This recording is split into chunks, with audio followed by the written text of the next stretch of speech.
Olá, sou o Daniel, graduando em Engenharia Mecânica na Unifei, e estou aqui hoje para apresentar minha pesquisa de iniciação científica realizada nos anos de 2017 e 2018, orientada pela professora Miriam do Instituto de Engenharia Mecânica da Unifei.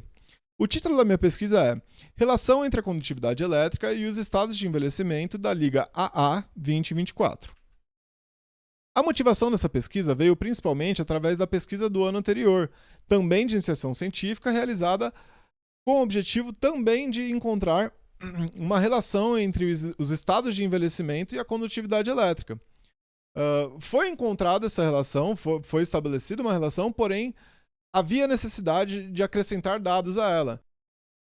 E o alumínio é um material muito bom para a construção mecânica, pois ele é leve e tem uma boa resistência mecânica. E o duralumínio também tem essa leveza do alumínio, podendo ter uma resistência mecânica ainda maior, por conta do processo de envelhecimento.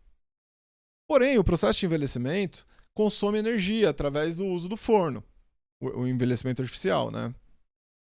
E por conta disso, há necessidade de otimização desse processo para que seja gasto a menor quantidade de energia possível, já que vivemos num mundo onde a escassez energética é real e a escassez de recursos também. Então, quanto menor o consumo de recursos, melhor. E fora que com menor consumo de recursos, temos um menor custo de produção. O envelhecimento e o superenvelhecimento são processos que acontecem pós a têmpera, que com a têmpera temos o aprisionamento do elemento de liga na matriz de alumínio, que no caso da liga AA 2024 é o cobre. E conforme a difusão desse material de liga para a formação dos precipitados que vão se formar, temos a alteração da dureza e da condutividade elétrica nos processos de envelhecimento e superenvelhecimento. Porém, tanto o processo de envelhecimento e superenvelhecimento e toda essa difusão pode ser feita em etapas ou pode ser feito em um processo único.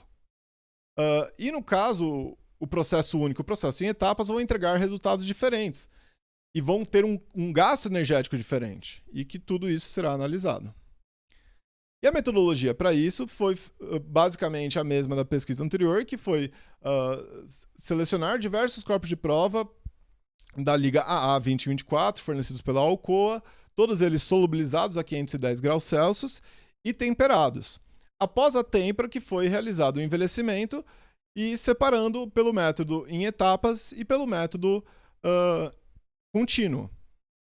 E em todas as etapas foi realizado o ensaio de dureza e o ensaio de condutividade elétrica, a fim de acrescentar dados à pesquisa antiga e podermos também realizar a análise econômica desse processo. E os resultados obtidos foram esses. Fica evidente, na realidade, que o processo em etapa única sempre economiza mais energia. Porém, ele entrega um material com menor dureza do que o processo em etapas. Portanto, temos uma diferenciação em que um entrega mais resultado e o outro entrega mais economia. E dessa forma, nós temos que entender como que essa economia e esse resultado pode ser aplicado. No caso, se tivéssemos uma produção com lotes muito grandes, o processo em etapas pode entregar resultado em menos tempo. Então, ele fica mais viável e fica mais atrativo para esse caso.